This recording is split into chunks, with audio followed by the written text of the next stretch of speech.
Hello there, Flegel Floggle here, and today I'm going to be doing a review of another Beatles album. The White Album. Once again, I am not looking forward to doing a Beatles review because there's so many of them. But then I thought, there's got to be some way I can add an original twist. And then I looked and realised that this is a double album, and I thought, would anyone dare review every 30 tracks on YouTube on this album? And no, apparently not. So, am I really going to have to do all 30 track reviews for this album just to try and get some views? You sons of bitches. So the Beatles, once again, are in the studio, no idea what to do, what to make. And so they suffer long periods of time in the recording studio making this album. It's actually called The Beatles, but people call it the White Album because, well, it's white and it's got embossed the white. It's got embossed the Beatles. So, I mean, straight away there was people who were arguing a lot. George Harrison even said himself that he thought it should have just been a single album and got rid of some less good songs. There's songs on here which each person didn't want on, and we'll get to that later. But I overall think that's probably my second favourite Beatles album, just because, or it might actually be my favourite, I'm not too sure.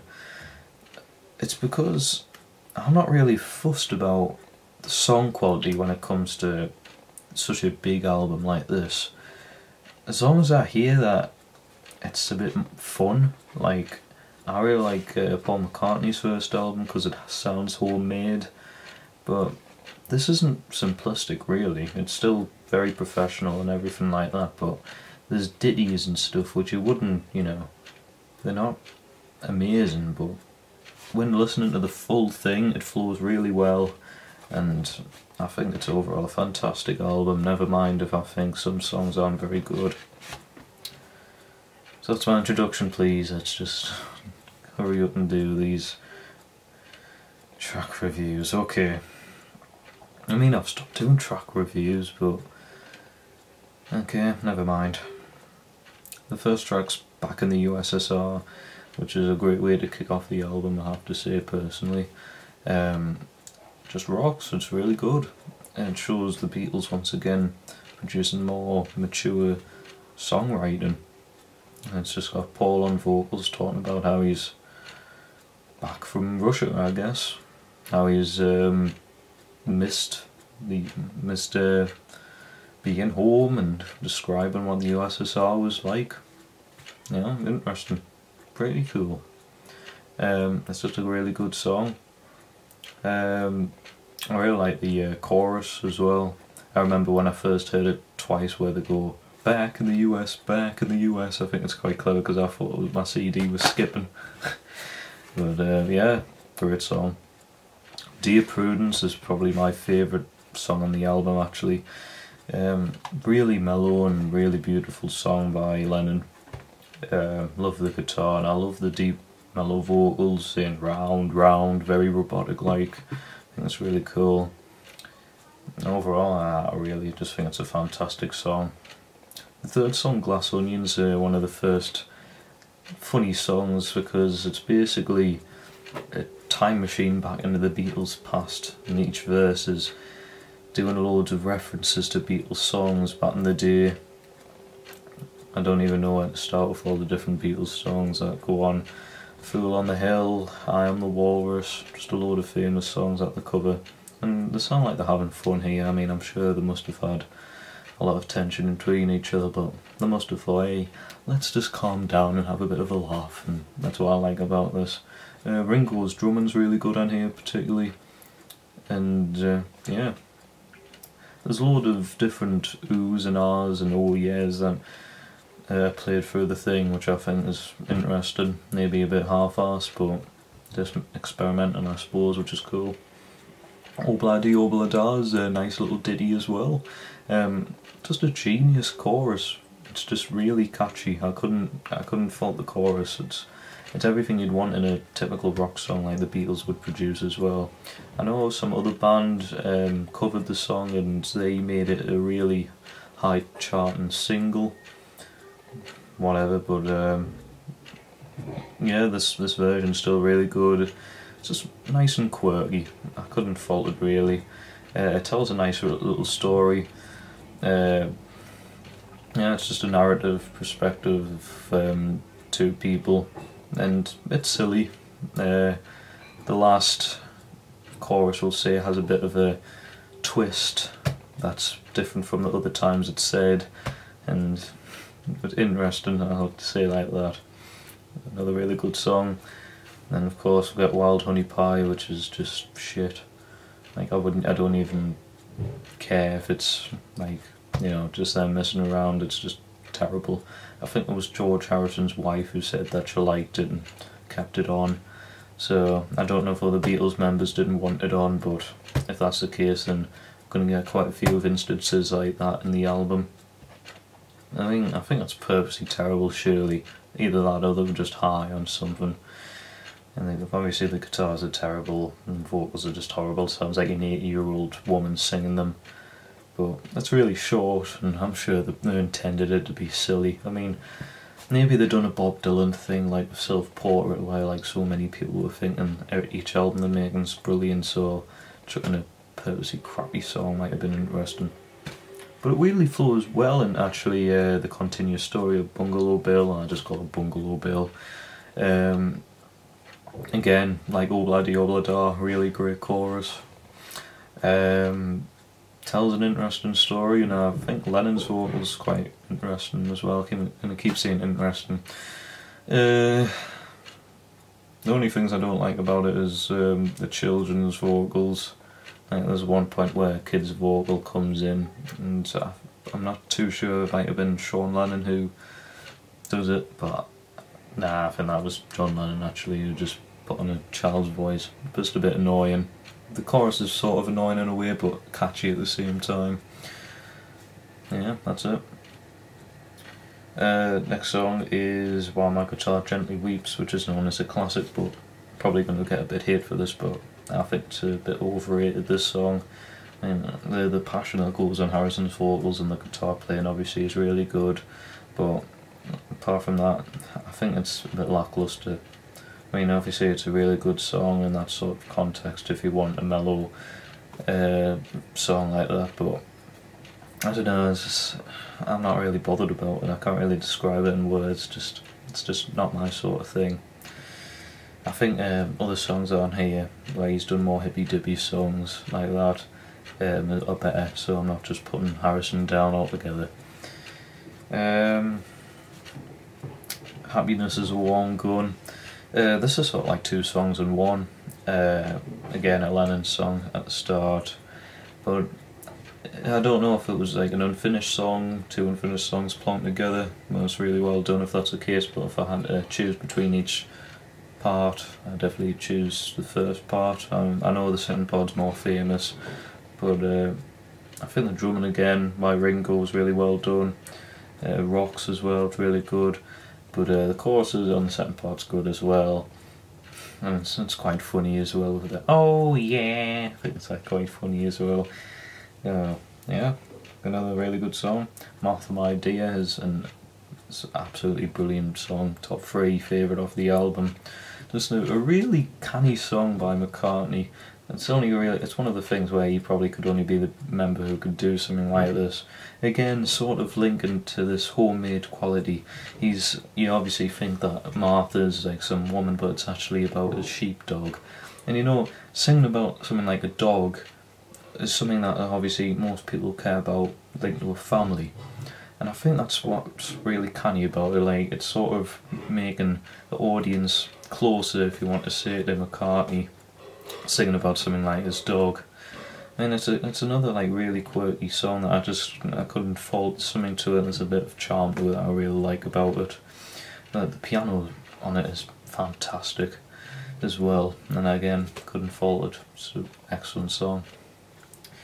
The next song's called I'm So Tired, which I think is sung by George Harrison. I'm not too sure who sang it, because it's been a while since I've listened to it. I know I should have listened to it because I'm reviewing the damn thing, but I've heard it so many times throughout the years.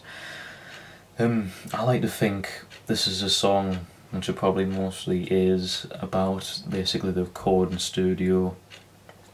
Obviously he's just saying I'm so tired, and probably just singing that because he's hasn't slept that much, and he says that in the song.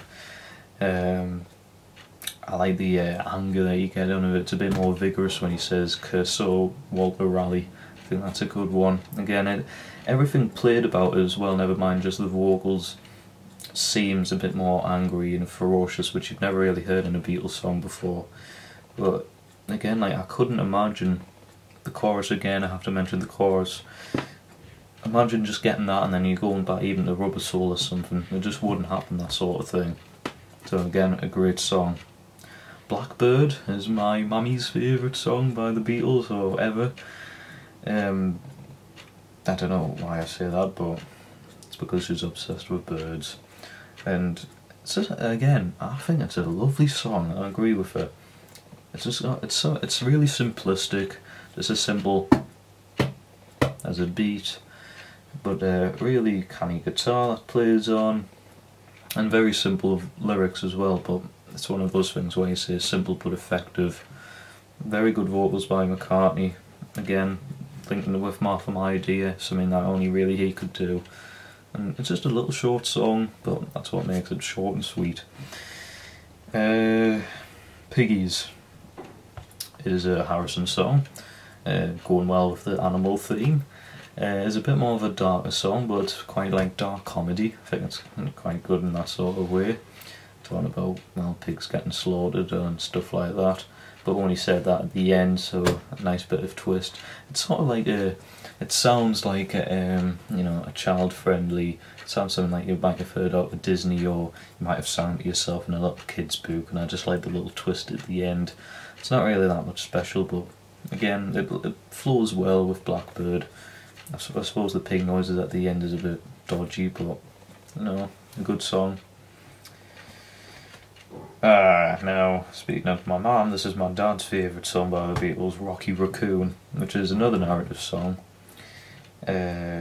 Basically sound like a western song, with McCartney singing really well on this, changing his vocal style a bit, having a more croony voice, which is obviously linked to a western feel to it.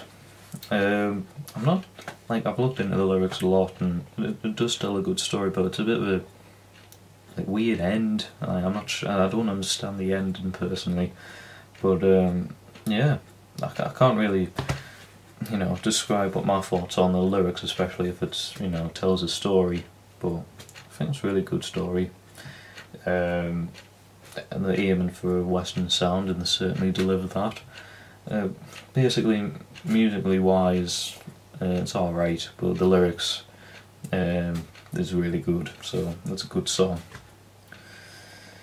And then we'll get the only song by good old Ringo, and this Don't Pass Me By.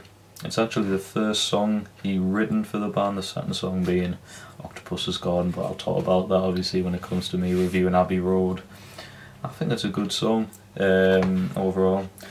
You know, he does show that it's me who's written this, because he had quite a lot more drumming into it, more drum fills, which is quite cool.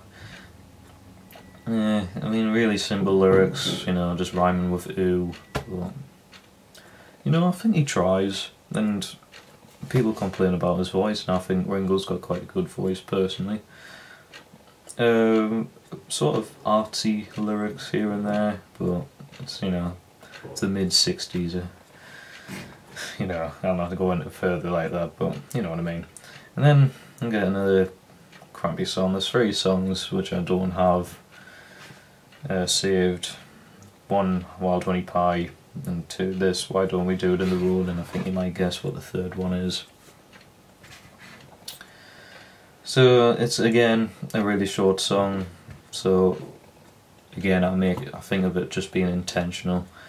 It sort of has mixed feelings. I mean, I know quite a lot of people going, I don't like that song, I think it's really good, and some people saying, yeah, it's a bit rubbish. I don't see what's good about it. I mean, it's already it has a lot of titillation playing with it. So again, maybe the Beatles growing up, but I just see nothing interesting in it. The only bit I really like is the start with Ringo's drumming to like kick off the song, but it just halts suddenly and then just goes, why don't we do it in the road? Which I think, once again, you know, it's building up something and then just stops and goes into, in my opinion, not a very good song. Again, I think it's intentional. Quite good screaming, I suppose, but anyway. And interesting flow from this to I Will, which is a McCartney song. Very short, but not bad at all compared to the last one. I love the popping sort of drum that goes with it. It's a lovely love song. Bloody hell, you can tell I'm saying this on the spot. It's a really nice love song, and again I couldn't fault it. Another McCartney charmer. It's just really nice. It's a song to chill out to. Julia, this is the last song on the first disc, if you want to call it like that. This is sort of like Lennon's answer to I Will, really. Again, quite stripped down, mostly just one guitar playing, but I think it's one of the best vocals I've heard Lennon do ever. But when he's like saying the shimmering, glimmering chorus bit, it's very spooky. It's ominous. I really like that. It's singing. It's lyrics about, you know, it sounds like this woman he's singing about is like a ghost, and it just matches it. I couldn't fault it. Again, brilliant song. Just very well done. And so we'll get to the second disc, which is a bit more weaker overall, but it's a bit more fun, isn't it, when we're talking about mixed feelings. So we'll kick off with Birthday. Well, hey, a Beatles birthday song. They've done a Christmas song, so why not a birthday song?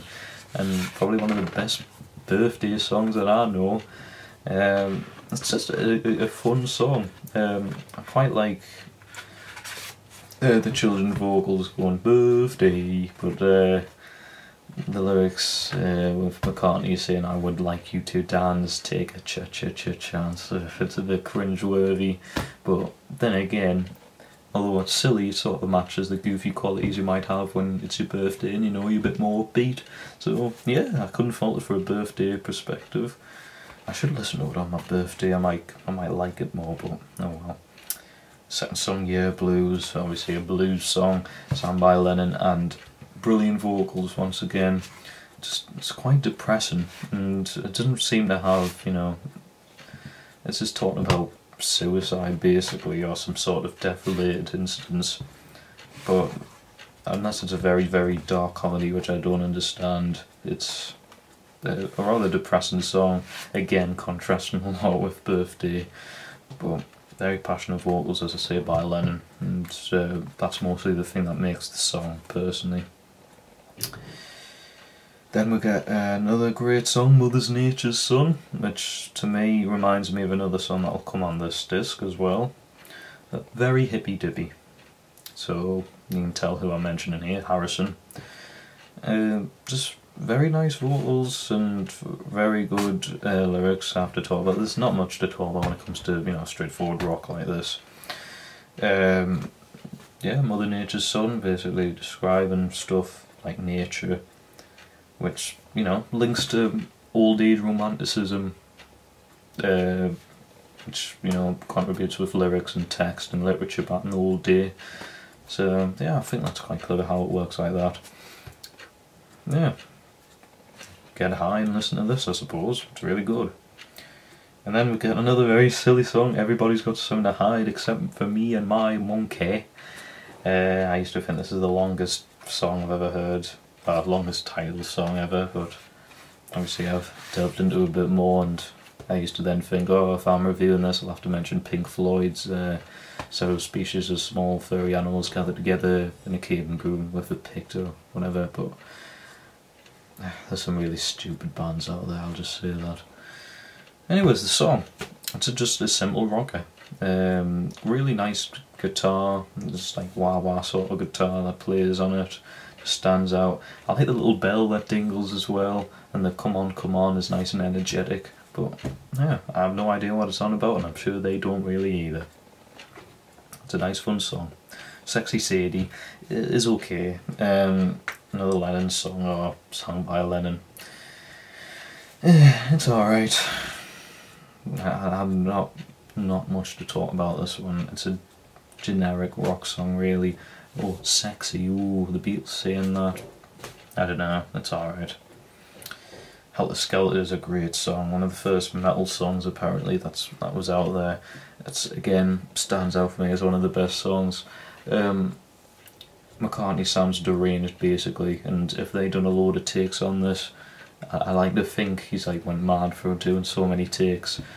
It's just really interesting hearing the Beatles do something like this. Maybe it's a bit long, but just like the screeching guitars that come on, it's quite surprising that they've developed so much in so little years. Yeah, I have not much to talk about really, but I like how fast paced it is. Again, Ringo's drumming's done really well. That's it really. Matching with Mother Nature's Son, I think long goes with it. I don't know who that plays the accordion that's in it, but that adds something to it that's really good. Just really slow paced, and again, like I've mentioned, it's sort of like Mother Nature's Song, quite hippy dippy and very dreamy song, you know, nice and relaxing. Then we get Revolution 1. Revolution 1 is basically just another take of Revolution, and this one is much worse, sadly. It sounds like just a different take, basically. It just sounds, it must be Revolution 1 take 1, basically, of Revolution. Because it's much more slower, and I've never heard anyone preferring this one over the original Revolution. It's just got like a 4x4, you know, style to it, just a simple tempo and that sort of way.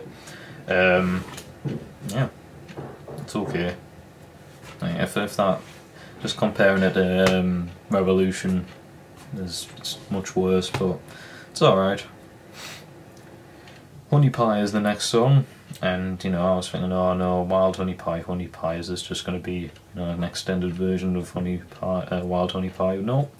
Another McCartney song, and sort of reminds me of Blackbird in a sort of way. Got a nice little jaunty piano and everything like that. Again, just shows them having a bit more fun, like at the start where it sounds like McCartney's doing a 50s or early 40s narrative and on the, you know, on a radio or something interesting. It sounds like a song your nana would probably listen to, but you know, it's harmless. Savoy Truffle. This is a bit of an underrated song. I think it's really funky. I don't know why this.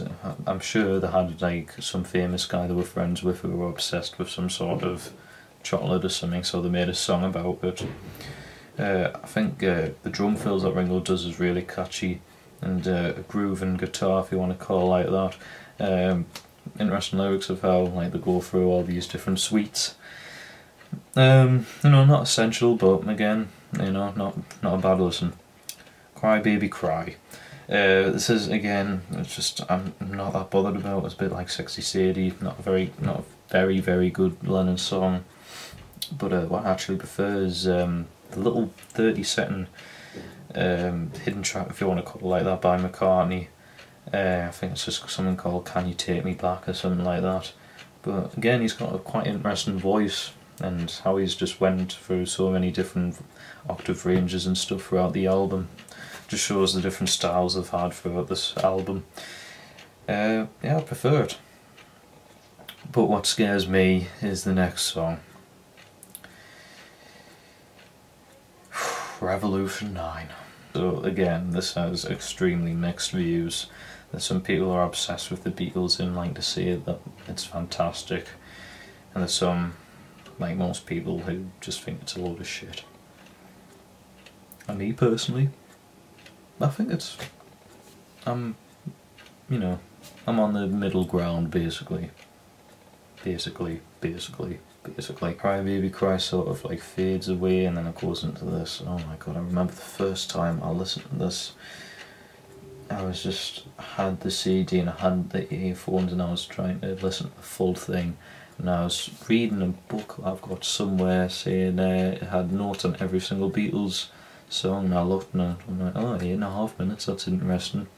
And I put it on and I wasn't actually scared, I just thought it was boring, and it was actually until the second listen where I thought, I didn't like this, but maybe I'll like it. The second listen I was just like really scared. So there's so much to it, you know, listening to it backwards is extremely scary. People say it's got satanic lyrics inside it, references to the death of Paul McCartney, so it's quite scary. It's a scary song. I know it was done mostly with Lennon and Yoko Ono, and again it's mentioning about how different band members, I don't think any of the band members other than John Lennon or Yoko Ono wanted that on the album, but I don't know what you done to make it on the album, but it was on the album. Personally, I prefer number 8, Revolution 8 by Barney Gumble, but that's just me. What makes it even scarier is what is the last song, Good Night. That's creepy just seeing it. But it's interesting getting an orchestration all filled in then, and who do we have singing? Well, Ringo again, and the sort of swing style that goes into it. Ringo suited. I think I couldn't imagine anyone else singing this song. He's got a nice voice, and something I suppose you'd play your baby to, you know, trying to get him to sleep, just like a nice little lullaby song. That's all songs reviewed.